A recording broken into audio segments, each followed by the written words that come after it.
കാഞ്ചാർ അഞ്ചുരുളി വിനോദസഞ്ചാര കേന്ദ്രത്തിൽ CCTV camera സ്ഥാപിക്കണമെന്ന ആവശ്യം ശക്തമാകുന്നു. കഴിഞ്ഞ ദിവസം യുവതി അഞ്ചുരുളി ജലാശയത്തിൽ മുങ്ങി മരിച്ചിരുന്നു. ഒപ്പം രാത്രികാലങ്ങളിൽ സാമൂഹ്യ വിരുദ്ധരുടെ ശല്യവും വർദ്ധിക്കുകയാണ്. ഈ സാഹചര്യത്തിലാണ് ക്യാമറ സ്ഥാപിക്കണമെന്ന ആവശ്യം ഉയർന്നുവരുന്നത്. ദിനംപ്രതി നിരവധിയായ സഞ്ചാരികളെത്തുന്ന ജില്ലയിലെ പ്രധാന വിനോദസഞ്ചാര കേന്ദ്രമാണ് അഞ്ചുരുളി. കഴിഞ്ഞ ദിവസം 25-കാരി ഇവിടെ മുങ്ങി മരിച്ചിരുന്നു. മരിച്ച യുവതി ഇവിടെ എത്തിയ സാഹചര്യമടക്കം അന്യമാണ്.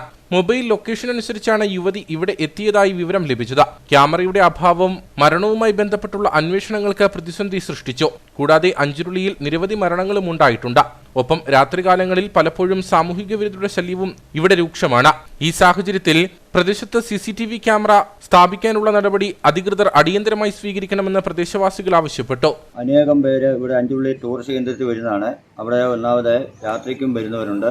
അതുകൊണ്ട് വെരി അർജൻറ്റായിട്ട് CCTV ക്യാമറയും വെച്ച് അവിടെ പഞ്ചായത്തിൽ നിന്ന് ഫണ്ട് മുടക്കി ഉടനെ തന്നെ ചെയ്യണമെന്നും, ഈയിടെ ഒരു മരണമുണ്ടായി, അതെങ്ങനെയാണെന്ന് ആർക്കും അറിയത്തില്ല, പോലീസിനും അറിയത്തില്ല, നാട്ടുകാർക്കും അറിയത്തില്ല.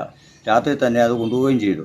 അതിനാൽ ബഹുമാനപ്പെട്ട പഞ്ചായത്ത് ഇത് മുൻകൈയെടുത്ത് CCTV ക്യാമറ ഫിറ്റ് ചെയ്യണമെന്ന് അപേക്ഷിക്കുന്നു. മുൻപും പലതവണ അഞ്ചുരുളിയിൽ ക്യാമറ സ്ഥാപിക്കണമെന്ന ആവശ്യം ഉയർന്നിരുന്നു. എന്നാൽ പഞ്ചായത്തും വിനോദസഞ്ചാര വകുപ്പും യാതൊരു നടപടിയും സ്വീകരിച്ചില്ല. വിനോദസഞ്ചാരികളുടെ സുരക്ഷയടക്കം മുൻനിർത്തി അടിയന്തരമായി അധികൃതർ മേഖലയിൽ ക്യാമറ സ്ഥാപിക്കണമെന്നാണ് ഉയരുന്ന ആവശ്യം.